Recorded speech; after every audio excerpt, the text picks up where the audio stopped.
thoughts with regards to um, other people's experiences and listening to other people's experiences, uh, and maybe learning something from somebody else's point of view. I actually have a friend, uh, white lady. She actually she wants to really understand what's going on, why we're so angry. I guess that's the right word, angry, maybe. She wants to do research as to like why we're being treated this way, and I commended her for that. And I told her, look, what you need to do is I went back in there. I was like, look up Emmett Till. That's one of the places where you should start. Uh-huh. And for those of you that don't know, Emmett Till is in Mississippi. I forget the year. He said hi to a white lady, pretty much. Said hi to a white lady, and she had him killed. Her husband and his, I believe it was his brother, went to Emmett Till's house, and the kid was 14.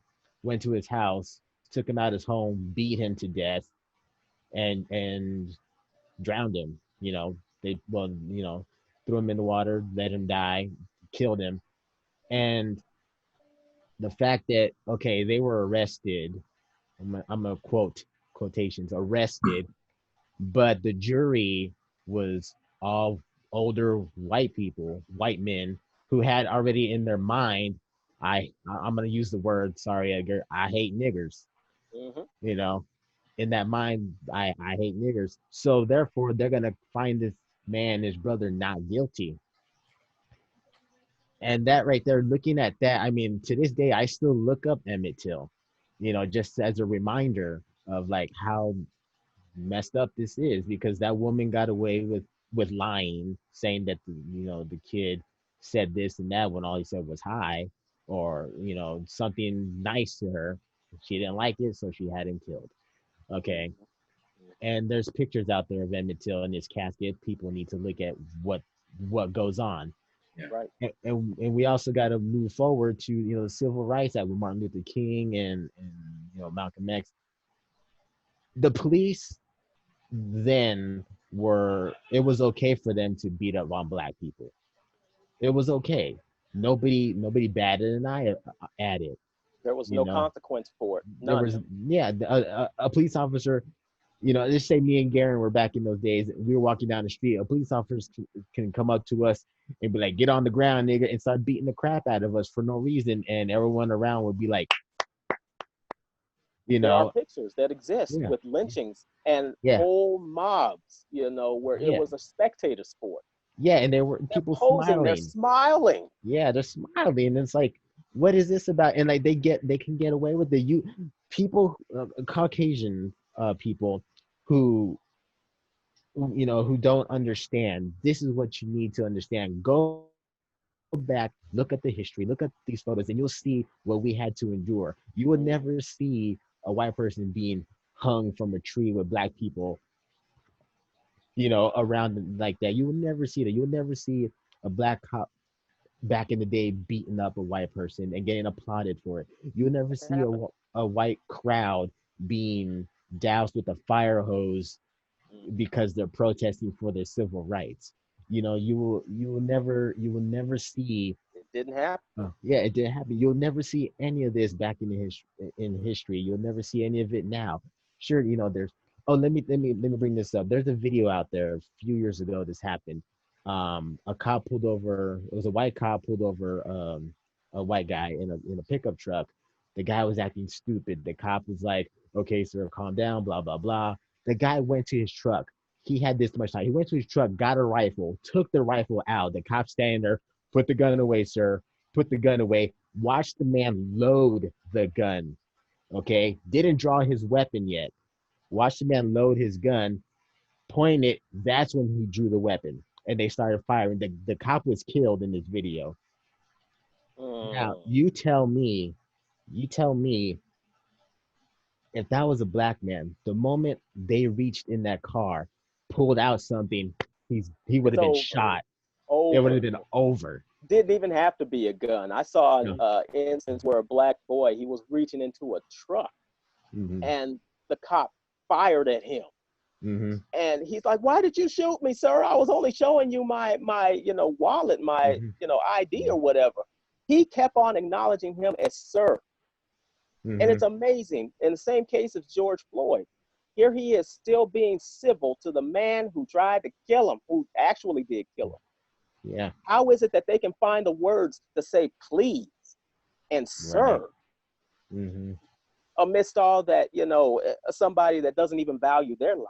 That's Yeah. amazing. And to Robert's point, it was genius, because I'm telling you, it's that abuse of authority that we Mm-hmm. have had to deal with throughout history. I don't care if it goes, we can talk about slavery, we can talk Mm-hmm. about Reconstruction, when Mm-hmm. they basically imprisoned Black individuals under the term peonage, to where they would find random Black people on the street, put some sort of weird charge on them, haul them in, and then half of these people, they couldn't even read or write.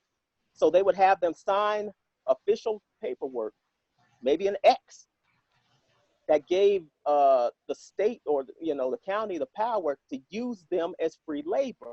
We can talk about that. So this is where cops, we had a distrust for policemen in the 1800s. Mm-hmm.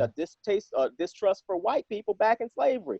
Then we go into Jim Crow, the segregation. I mean, the white mountain water fountains, the Black water fountains. You can't eat here, nigger. I'm sorry. You know, let's move on to Rodney King. We Mm-hmm. see four individuals beating down on one man, and they did it because they thought they could get away with it. They Mm-hmm. had no idea that they were being videotaped, and a lot of folks believe that. And that's why when Black people were telling you, "No, this happened to me last week," white folks was like, "I don't believe it." I'm gonna ask this question: how many, white folks have to, when they get pulled over, have to put their hands where the cops can see them before they even come to the window? Okay, I've been pulled over many times. First thing I do is put my hands where the cops can see them because I am afraid. I shouldn't feel that way. Mm-hmm. You sure And shouldn't. I know police officers. I know there's good ones out there, but still, I had to make sure that my hands are on that steering wheel. The first time I got pulled over living in California, I was scared because LAPD has a bad rep, Right. right? So the moment this guy pulled me over, like I stopped my car, I did what I had to do, rolled down my window, my hands went through my steering wheel, just so he knows that I can't move. I'm doing whatever he says. He still walked up to the car with his hand on his gun. You know, there's no reason for it. My window was down. He saw my hands were where he can see them. And I shouldn't have to be afraid. I shouldn't. And it You doesn't know. matter. It Yeah. doesn't matter what type of Black person you are. We're Right. talking about, Robert, we're talking about this. Guess who else has said this? LeVar Burton. LeVar Burton has his own encounters with the police. And we Right. all know to put our hands on that, Hmm. that steering wheel. Steering wheel. Nobody else Mhm. has to. What is the talk? Because the talk is not something that like a lot of people outside of the Black community have to think about in dialogue. The talk is basically how you conduct yourself. Most people let it apply to, let's say, being pulled over by a cop. To be honest with me, I've had the talk, and that applied to just life in general. But there's a certain way that you have to conduct yourself. You have to appear as though you're non-threatening. Because, well, even if you are, it doesn't matter if you are. You have to appear Mhm. that you are non-threatening. Do you see this smile right here? This is what we have to put on. And it's sad because with the training that some cops get, and some cops are so weird. I remember having an incident where I was pulled over. I'm the one that had to de-escalate the situation. Mm. He was angry for whatever reason. It didn't matter. But here I am. I had to bring in my level of professionalism and say, the right words and the right phrases to calm him down. Yeah. Because I knew at any moment, whatever I said could be used against me and it could set him off. And that's the last thing I want. So here I am. I have to be a professional for him. Right. And it's like, he's the professional. He's the one with the badge. He's the one with the authority. How come he's not de-escalating the situation? Don't they have classes for this? And you know they do. But we are taught to basically keep your hands on the wheel. You always address the officer as yes, officer, or yes, sir, or no, sir, and all that. We have to teach our kids this. We have to. We have to teach. Never make any sudden movements. You have to tell them at all times what your intention is to do. I am going into my glove compartment to give you my ID. You have to tell them this so that they are at ease, because the last thing you want them thinking is that you're doing something sneaky. Because like Robert said, yeah, they usually have a hand on a gun. And the whole key of the talk is making sure that your child comes home alive. Let me tell you another incident. And I was coming home from a film shoot, and Hey Robert, sorry, yeah. I don't mean to interrupt. We're at 3 minutes and 15 seconds, but go ahead and keep on going. Okay. And so I was coming home from a film shoot, and I was run off the road by a drunk driver. Like, this dude came at me head on, and I had to swerve and was run off the road. Called the cops. I was treated as if I did something wrong. The cop was, gave me the breathalyzer. The cop was testing me. As a white cop, and my friend Eric was Eric Schumacher. He was with me, and he was getting pissed off at the cop. He's like, "Why are you giving him the breathalyzer? Why you testing him? He's the one that was run off the road."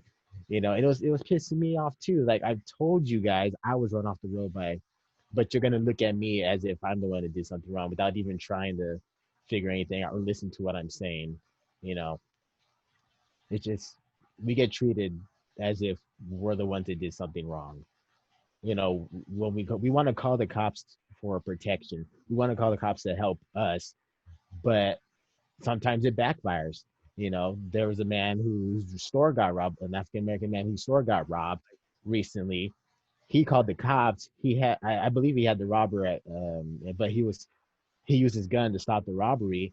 And when the cops came in, he was unloading his gun and trying to talk to the cops while unloading the gun. The cop came in and punched him in the face, and they arrested the store owner. For what? He was trying to tell you what was going on while unloading the gun. And they still, beat the crap out of him.